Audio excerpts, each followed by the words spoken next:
Contanos qué son los 5 puntos. Bueno, y les conté que hay un acuerdo de regulación, de presentación de regulación de organizaciones, y la misión es: buscamos desarrollar una regulación legal de cannabis para uso adulto basada en criterios de salud pública. Creemos que es necesario que se debata con base en la evidencia científica y sin prejuicios morales. Son 5 puntos. Y el primero es: la regulación legal del cannabis en la Argentina para personas mayores de 18 años es una medida necesaria y urgente que debe basarse con el respeto por las libertades individuales, las prácticas culturales, y esta regulación busca minimizar las secuelas del narcotráfico, proteger la salud pública y no promover el consumo. Este es el punto 1. El punto 1 habla de la producción y la distribución de venta. Es decir, lo que estamos hablando es de un contexto que la producción y la venta es en un contexto de ilegalidad, que ha quedado de manifestado en los últimos tiempos entre funcionarios, políticos, el Poder Judicial, los agentes policiales. Está regulada, pero está regulado el mercado, Claro, pero está regulado un mercado negro. Es un mercado negro. Y esta disputa solo busca maximizar las ganancias sin reparar en los daños que causan y el poder punitivo ante los usuarios. Hay un estudio nacional en población de 12 a 65 años. De 12 a 65. 12 a 65 años, sobre consumo de sustancias psicoactivas, publicado en el año 2017. El cannabis o la marihuana es la tercer sustancia más consumida, luego del alcohol y del tabaco. Está en el podio. Ajá. Y este mismo estudio, en el 2010, lo hizo el mismo organismo, hizo el mismo estudio que demuestra cómo incrementó desde el estudio anterior. ¿Cuántos años pasaron de un estudio al otro? El 2017 lo publicaron en el 2017, pero no se sabe tampoco fehacientemente, digámoslo, es el Cedronar. Su fuente es el Cedronar, no la fuente, claro, no hay estadística. Bueno, las políticas prohibicionistas generan además severos daños, vulneración en los derechos individuales. Ante esta situación de regulación ilegal, sus consecuencias propensan, digamos, a lo contrario a una regulación legal. Hace décadas que el Estado decidió de una manera mediar la prohibición de las sustancias y penalizar la conducta. Es decir, penalizando en pos que penaliza la sustancia, está penalizándonos en realidad a los usuarios. Busca eliminar daños creados por la prohibición, lo que nosotros estamos presentando. No existe un modelo único de abordaje hacia los usuarios, por esto decíamos, ¿no?, que decíamos el tema de la consigna de cómo utiliza el consumo problemático el Estado, claro, que disfrazando. Por eso lo trajimos también a la mesa. Claro. ¿No? Y con respecto al cannabis, tener la posibilidad individual y cooperativa, digamos, ¿no?, de minimizando las consecuencias negativas relacionadas a los consumos. No hablamos de consumo medicinal ni el uso, sino el uso de la planta en su totalidad. Claro, de las diferentes. Claro. Sin sectorizarlo, ¿no? En el uso desde la semilla hasta así sea industrial. Ajá. El punto 2 dice: tanto el consumo responsable del cannabis y sus derivados como su acceso en condiciones que impliquen la máxima reducción de riesgos y daños y vulnerabilidades constituye el principal objetivo de las políticas públicas en la materia. Restricciones similares a las vigentes para el tabaco podrían aplicarse para el cannabis. Es decir, es lo que hablamos, ¿no?, durante este programa, ¿no? Es decir, a lo que nosotros queremos abordar en el programa con respecto al uso del cannabis. Claro, ¿no?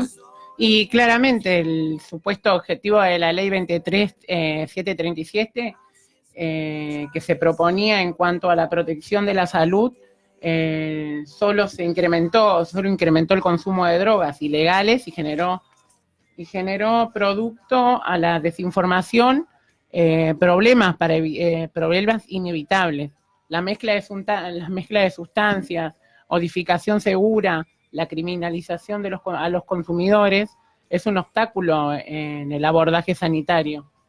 a quienes consumen. Claro, sí, a los usuarios. Sí, totalmente, a nosotros, les usuarios de sustancias psicoactivas. Y con este punto lo que nosotros proponemos es resaltar una política de drogas basada en el sistema de los derechos humanos, compatible a la ley de salud mental y de adicciones, que incluya políticas estratégicas directamente de reducción de daños, porque sí es antagónico, es decir, uno no puede basarse en las políticas prohibicionistas de tratamiento cuando los tratamientos son basados en la sustancia y no en las personas. Es decir, claro, lo que nosotros buscamos es la subjetividad de consumo, garantizar la información. Entonces, teniendo una ley que sea regulada, es decir, y dejando de penalizar a los usuarios, garantizarías la información, es decir, el cese de la discriminación y el estigma social sobre los usuarios, esto de que si es usuario o porque se habla de drogadicto delincuente, ¿no? Claro. Ese sería el punto 3, ¿no? Ese es el punto 2. El 2. El punto 3 habla sobre el cannabis, es la sustancia psicoactiva más utilizada en el país después del alcohol y del tabaco, que era lo que justamente ella, cuando hablaba del estudio, las características del mercado ameritan un sistema de producción y distribución, comercialización a gran escala que cubra la demanda existente y sea lo suficientemente estricto para resguardar los fines sanitarios de regulación.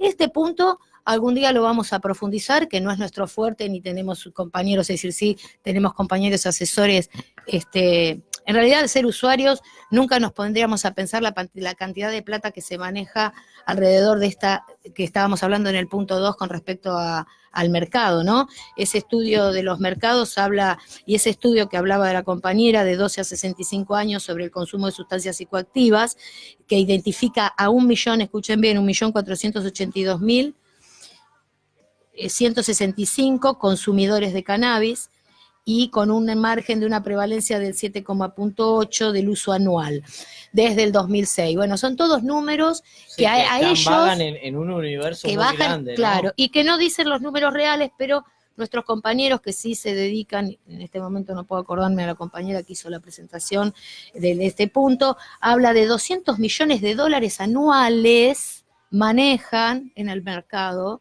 que está regulado, porque no es que, y después hablan de que van y revientan acá y revientan allá, el negocio ya está hecho, sí. Bueno. Ese sería el punto 3. El punto 4 es el autocultivo y los clubes sociales a las formas cooperativas para producir cannabis deben ser protegidos por la regulación, al igual que la disponibilidad de semillas. Son prácticas amparadas constitucionalmente que además posibilitan el acceso democrático y equilibrado al precio del mercado. Parece una tontería, parece que somos un par de locos que estamos sentados acá y realmente esto... Sí, somos los 22, descriminalizadamente. No, pero que estamos hablando algo que no es real, que no está llevado a los papeles, que es algo, no. Quiero agradecer estos textos que estoy leyendo, lo han hecho gente que ha estudiado, que se ha capacitado, que está al servicio y que está tratando de ayudar. Son tal vez algunas las mismas organizaciones que al principio les costaba participar con los usuarios, pero que están trabajando obviamente para nosotros. Y no existe estimación oficial, sabemos que estos últimos años se ha incrementado el cultivo, que la demostración más contundente con todos los compañeros cuando presentaron este punto es ECUA. ECUA es los emprendedores canábicos, que dicen que hay más de 300 tiendas de cultivo especializado y de grow shop le dicen también. Y bueno, también esto va a una modalidad de regulación, ¿no? Que es la que nosotros pedimos. Y para terminar, el punto 5, la regulación legal del cannabis presupone no criminalizar conductas asociadas al consumo. Esto también implica el resto de las sustancias psicoactivas, como sostiene el fallo Arriola de la Corte Suprema de Justicia de la Nación. De lo contrario, se seguirán coartando derechos de los usuarios de sustancias psicoactivas.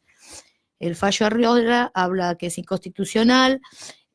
Hay más de 30 proyectos de legalización y despenalización de conductas asociadas al consumo, la tenencia de droga o el autocultivo, y también el Estado despilfarra cantidades en técnicas y medidas económicas coartando realmente y persiguiendo a los usuarios y no directamente enseñándoles o preservando el consumo responsable. Es más fácil hablar de consumo problemático y no de acompañar a un consumo responsable.